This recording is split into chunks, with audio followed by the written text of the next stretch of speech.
તલાટીની અનિયમિતતાથી ત્રાસીને ગ્રામજનોએ તાળાબંધી કરી। ગ્રામજનોના અનેક કામ અટવાતા રોષનો માહોલ છે। તલાટી નહીં બદલાય ત્યાં સુધી તાળાબંધીની ચીમકી ઉચ્ચારાઈ। ગ્રામજનોએ તાલુકા પંચાયત કચેરીએ જઈને ટીડીઓને રજૂઆત કરી। ગ્રામજનોએ નવા તલાટી નીમવા લેખિત માંગ કરી છે। કંજેઠા ગામના તલાટી કમ મંત્રી શ્રી રહેવારભાઈ માટે તેઓ કંજેઠા ગામના ગ્રામજનો મારફત ઉગ્ર રજૂઆત લઈ આવેલ હતા, જેઓએ આવેદનપત્ર અત્રે મળેલ છે અને જેઓની સામે અત્રેથી તપાસ કરી દિન 7માં તેઓની સામે કાર્યવાહી કરવા યોગ્ય કાર્યવાહી કરવા અત્રે સૂચના આપેલ છે। કંજેઠા ગામના લોકોએ શિનોર તાલુકા વિકાસ અધિકારીને અરજી આપી, જેમાં ઉલ્લેખ કરાયો કે કંજેઠા ગ્રામ પંચાયતમાં તલાટી કમ મંત્રી ફરજ પર અનિયમિત હોય છે। ગ્રામજનોને વિવિધ સરકારી યોજનાના લાભ માટે દાખલાની જરૂરિયાત છે, પરંતુ તેમની કામગીરી નથી થઈ રહી। પંચાયતમાં દાખલા કાઢવા માટે પણ રૂપિયાની માંગ હોવાનો આક્ષેપ છે।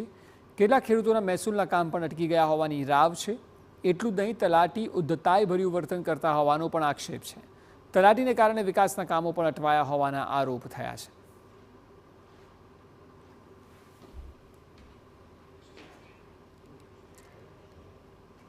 વડોદરામાં વરસાદી પાણી